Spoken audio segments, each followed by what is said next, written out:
Sexta-feira, como você sabe, é dia de papo previdenciário, onde a gente traz os seus comentários e ajuda você esclarecendo com dicas importantes aí do direito previdenciário, ou seja, a gente dá uma consultoria.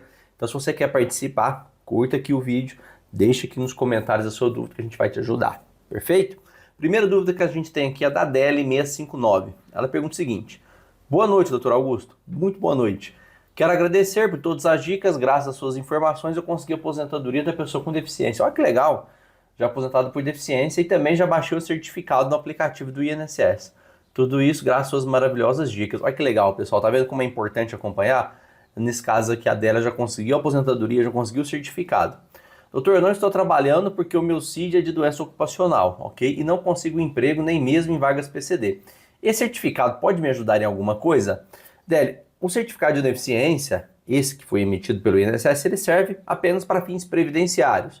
Mas a sua deficiência você pode conseguir diversas outras coisas, só que cada órgão que você vai solicitar, você vai precisar comprovar a sua deficiência. Por exemplo, no Detran você pode conseguir isenção aí de impostos para compras de veículo, né? Você pode conseguir vagas de estacionamento, pode conseguir aí transporte intermunicipal, interestadual. Então depende do que você vai solicitar, né? Então cada órgão tem sua representatividade e cada representatividade tem direito a algum tipo de situação para deficiente. Então tem municípios ainda que tem isenção de IPTU para as pessoas que são deficientes. Aí você vai ter que comprovar que tem um imóvel próprio, depende da legislação do município. Então o deficiente hoje, pessoal, ele tem diversos direitos que não apenas a aposentadoria da pessoa com deficiência. E aí vai depender de cada situação, você vai ter que buscar nos órgãos específicos. Perfeito?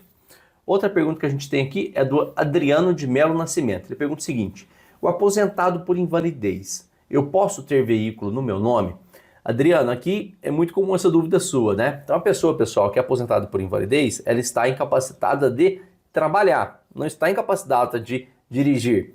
Então, assim, Adriano, você pode ter o nome, o carro no seu nome, você pode ter a sua CNH. Você só não pode exercer atividade remunerada com a sua CNH. Você não pode ser motorista profissional, mas você pode dirigir para si mesmo, tá bom? Sem problema nenhum.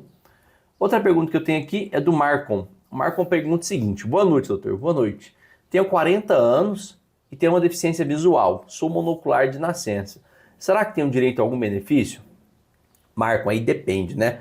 Pode ser que você tenha direito à aposentadoria da pessoa com deficiência, dependendo do seu tempo de contribuição, né? E aí independe da idade.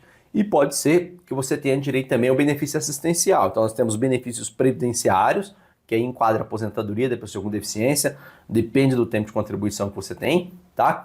E aí a gente tem os benefícios assistenciais, que é da assistência social. Pode ser que você tenha direito também ao BPC, que é conhecido como LOAS, né? BPC é o benefício de prestação continuada ao deficiente.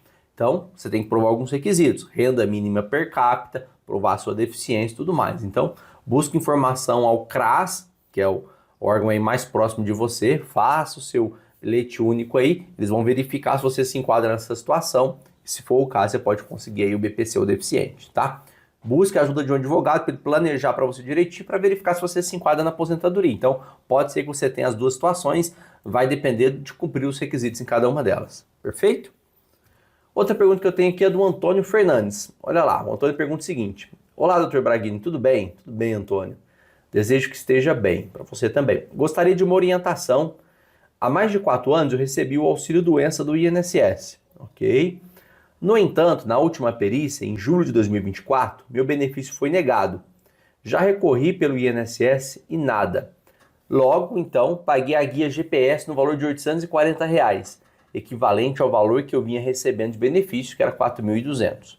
E logo dei entrada na Justiça Federal para poder voltar a receber o benefício. Eu tenho 56 anos e 27 anos de contribuição ao INSS. Eu gostaria de saber se realmente devo continuar pagando esse valor de 840 como facultativo ou estou jogando dinheiro fora. Desde já, gratidão, ótimas lives. Antônio, aqui é uma situação que acontece muito, principalmente quando a gente vai fazer planejamento previdenciário. As pessoas estão pagando INSS sem saber se precisa continuar pagando e sem saber que valor que tem que pagar e se o código está correto ou não. Isso é um erro gravíssimo, pessoal. No caso aqui do Antônio, que ele é segurado facultativo, ele pode escolher entre pagar pelo mínimo e entre pagar o teto. Qualquer valor entre essas duas entre esses meios, né, entre o mínimo e o teto. Então pode pagar 3 mil, 3.500, 4.200, 5 mil. Ele é diferente do contribuinte individual. O contribuinte individual, profissional liberal, ele obrigatoriamente tem que pagar sobre aquela remuneração que ele ganha. Então se ele ganha 4 mil reais por mês, ele paga sobre os 4. Se ele ganha 5 mil sobre os 5 mil, é diferente. O facultativo ele escolhe. Então você que é segurado facultativo, você precisa urgentemente fazer um planejamento previdenciário. Senão você está jogando dinheiro fora. Porque você tem que saber, primeiro, na ponta do lápis, bom, qual é a data que eu vou me aposentar? Ah, você vai me aposentar nessa data, 2030, por exemplo. Por que eu vou me aposentar nessa data? Porque você se enquadra nessa regra de transição que é mais viável. Para quem não sabe, a gente tem várias regras de transição depois da reforma da Previdência. Então você tem que verificar a que se encaixa no seu caso. Depois disso, falou, legal, doutor. Se eu pagar pelo mínimo nessa data aqui, que foi estimada, quanto é que eu vou receber e quanto é que eu vou ter que pagar? Você tem que ter isso na ponta do lápis. Tá, e se ao invés de eu pagar pelo mínimo, eu pagar pelo teto, quanto é que eu vou receber e quanto é que eu vou pagar? Se eu pagar por um valor intermediário, quanto é que eu vou receber, quanto é que eu vou... Esses números têm que estar em mãos para você ter ideia, certeza, certinho, do valor do investimento, se vale a pena ou não. Então, por exemplo, se você pagar pelo mínimo, você vai receber lá em 2030 um valor de aposentadoria de 3 mil reais, tá? Para isso, você vai gastar XYZ de valor pagando pelo mínimo. Se você pagar pelo teto, ao invés de 3 mil, vai passar para 5.500. E aí você vai receber um valor de aposentadoria de 5.500, mas vai gastar mais tanto de valor. É viável ou não você fazer isso? Depende. Quanto que está dando contribuição total pelo teto e quanto está dando contribuição total pelo mínimo. Você vai ver o valor investido e o retorno sobre esse investimento. Quanto tempo vai demorar?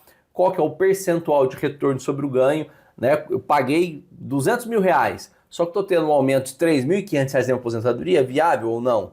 Eu estou gastando 200 mil reais até lá na frente, né, diluído, mas vou ter um retorno de 300 reais na aposentadoria, viável ou não? Então tem que calcular. Sem calcular, não estou, sem colocar isso na ponta do lápis, você pode estar jogando dinheiro fora. E isso acontece com muita gente que passa aqui nas consultorias. A gente fala, olha, infelizmente você está pagando muito, você está jogando dinheiro fora, ou não, vale a pena você aumentar por isso, por isso e por isso, ok? Então, muito cuidado com as contribuições previdenciárias, verifique se o código está correto, se a alíquota de contribuição está correta e se o valor é viável nesse tipo de pagamento. Combinado? Vem com a gente que semana que vem tem vídeo novo. Até lá!